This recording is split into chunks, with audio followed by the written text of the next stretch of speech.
Hello लोगोफोर good morning दिनै आं मोनसे टपिक्सनि सायाव रायलायगोन बिटिआरनि CEM chief executive member of BTC mister Pramod बर'नि सायाव।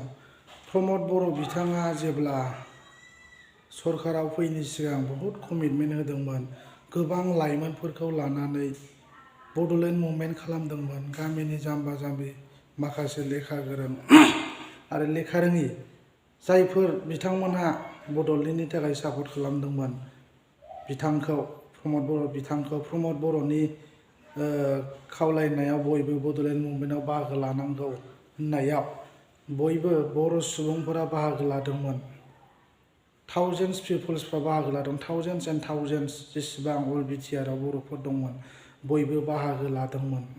आरो लोगोसे बिथांनि जाखिनि खामानि मावनाय बर' हारिनि थाखाय सानसे समाव फ्रुइटफुल जाहैगोन, मिनिंफुल जाहैगोन साननानै बयबो सापर्ट खालामदोंमोन। नाथाय बिथाङा बर' हारिखौ फानबाय आरो बे बिटिआर एकर्डआव जेबो गैया। खिन्थु आं मोनसेल' बुस्थुखौ मोजां मोनदों, बिटिआर एकर्डआव बाव लिरनाय दं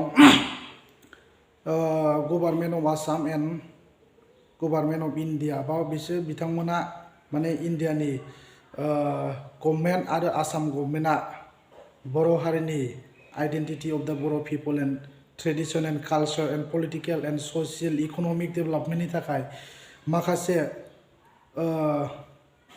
कमिटमेन्ट होनायनि सिगां बिथांमोना बाहाय माने बिटिआर एकर्डआव लिरनाय दं। आं फरायनानै बे बुस्थुखौल' आं मोजां मोनदों, बाद बाखिखौ आं मोजां मोनाखै। अबावबा NIT बानायनाय, माबा फुड प्रडाक्शन एग्रिकालचारनि माखासे फुड प्रडाक्शन सिस्टेम, ओमफ्राय फिसारि माबा माबि NIT बेफोरबायदि अबावबा ब्रिज बानायनाय मानाय माने बिटिआर एकर्डआव बिदि लिरनाय दं। आं बेफोरखौ मोजां मोनाखै लोगोफोर।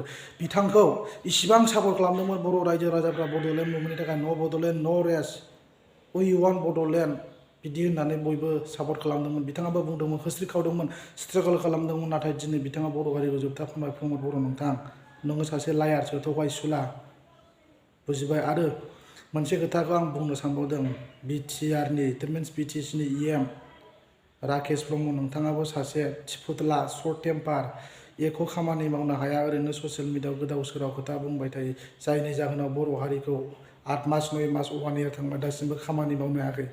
नोंसोरो जेरैबायदि कमिटमेन्ट होदों नोंथांमोना मावनो हाया मावनो हायो ना हाया नोंसोरनि सायाव डिपेन्ड खालामगोन बिसोरो, मिथिबाय।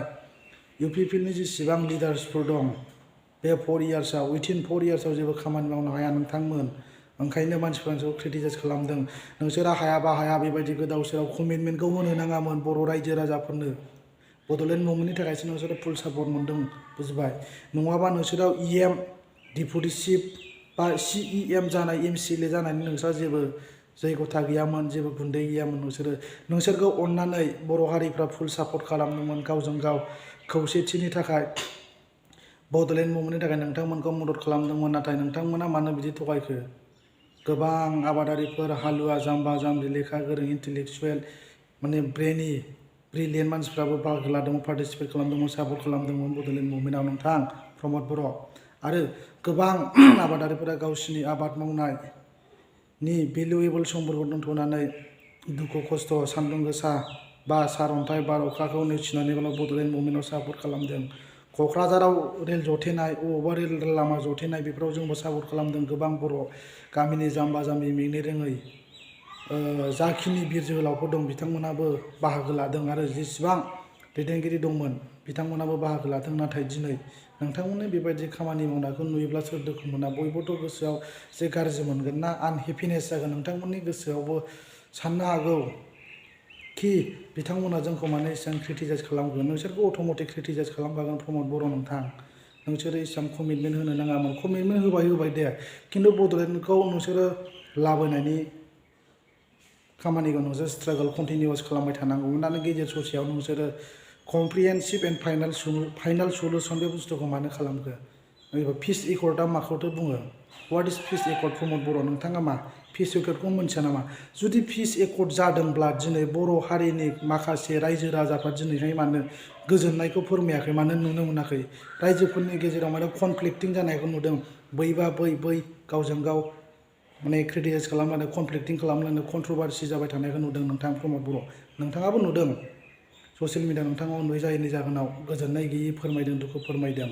आरो हाजारखि नोंसोर पलिटिक्स खालामो नोंसोर गुन्दै गैला प्रमद बर' नों सासे जोबथा लायार you are one of the most लायार इन बिटिआर प्रमद बर' नोंथां ओंखायनो नोंखौ बयबो मानसिफ्रा लायार होननानै बुंदों खोनाबाय आरो नैबे उफ्रा बिसायख'थिया फैनायनि सिगां सिगां नोंथांमोना जाखिनि माने खौरांगिरि मेल लुंनानै नोंसिनि सापर्टारफोरजों डिसकास खालामदों फैबाय थानाय इलेक्सननि थाखाय बाव जेबो गुन्दै गैया प्रमद बर' नोंसिनि सापर्टारफ्रा खमायबोबाय जायनि जाहोनाव नोंसिनि जेखिनि खोथा होनाय नोंसोर मावनो हायाखैना स' रायजो राजाफ्रा नोंसोरखौ अट'मेटिक गाज्रि मोनबाय आरो more than 200 पिपल्स जइन जादों बिपिएफआव माने जिएसपि बिजेपिआव जिएसपिनि बिजेपि आरो इउपिपिएल बिथांमोननि जाखिनि नोंथांमोननि जाखिनि सापर्टार दंमोन बिथांमोना जमदुवार 4 नं कनस्टिटिउयेन्सियाव जइन जादों जायनि जाहोनाव नोंथांमोननि माखासे कमिटमेन्ट होनाय बुस्थुफोरखौ बिसोरो सेटिसफाइ जायाखै खामानि मोनाखै बा माबा मोनसे गोजोननाय मोनाखै नोंथांमोननि जाखिनि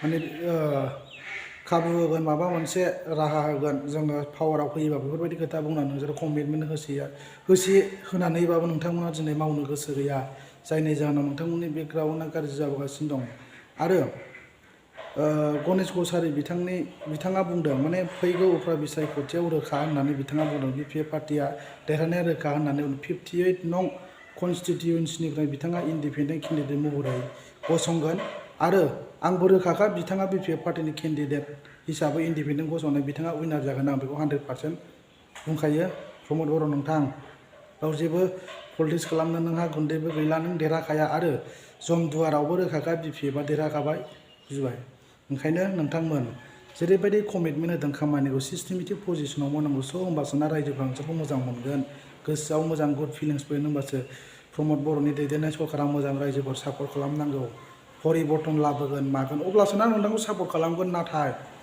नोंथाङा जे खामानिखौ मावनो हायाखिसै जेसेबां न'खर साख्रि होदों एभ्रि फेमिलि नोंदि बुंदोंमोन प्रमद बर' नोंथां एभ्रि फेमिलि न'खर साख्रि होगोन बा माबा होगोन बयनोबो जेसेबां गोरिब न'खरनि लेखा गोरोंफोर दं बिथांमोननो जायना इडुकेटेड दं क्वालिफिकेसन साख्रि होगोन जब होगोन बेफोरबायदि खोथा बुंदों सरकाराव फैयोब्ला नाथाय नोंथाङा मावाखै बिनि थाखायनो नोंथांखौ गाज्रि मोनदों प्रमद बर' नोंथां आरो नोंथाङा गुन्दै गैला आखार फरियासन नोंथां प्रमद बर' ओंखायनो नोंथांखौ बुंदों मानसिफ्रा क्रिटिसाइज खालामदों जाहाथे आरोबाव बेबायदि दाजाबावथोंसै बा दा थगायबावथों इयुनाव बिनि थाखायनो नोंथांखौ आंबो खावलायो प्रमद बर' नोंथां स' लोगोफोर जायफोर बिथांमोना भिडिअखौ मोजां मोनदों नाय लाइक खालाम उइदाउट स्किप भिडिअखौ नायब्ला बुजिगोन आरो जायफ्रा मोजां मोनाखै दानाय जायफ्रा मटिभेटेड जादों नाय शेयार खालाम जिब्रालायनाय लाइक खालाम जिब्रालायनाय शेयार खालाम लोगोफोर आरो प्रेस आइकनखौबो क्लिक खालामनानै हो मानो होनना बुङोब्ला जेब्ला आङो गोदान भिडिअ आपल'ड खालामगोन अब्ला नोंथांमोना माने आंनि भिडिअनि आपडेटखौ मोननो हायो बिनि थाखायनो आं नोंथांमोनखौ खावलायबाय आरो जायफ्रा मोजां मोना नायनो नाङा कमेन्टबो होनो नाङा थेंक इउ लोगोफोर दिनैनि भिडिअ बावनो जोब्बाय आरो नेक्स्ट टाइमाव भिडिअ गोदान खालामोबा लोगो मोनबावगोन एनिवे बाय थेंक इउ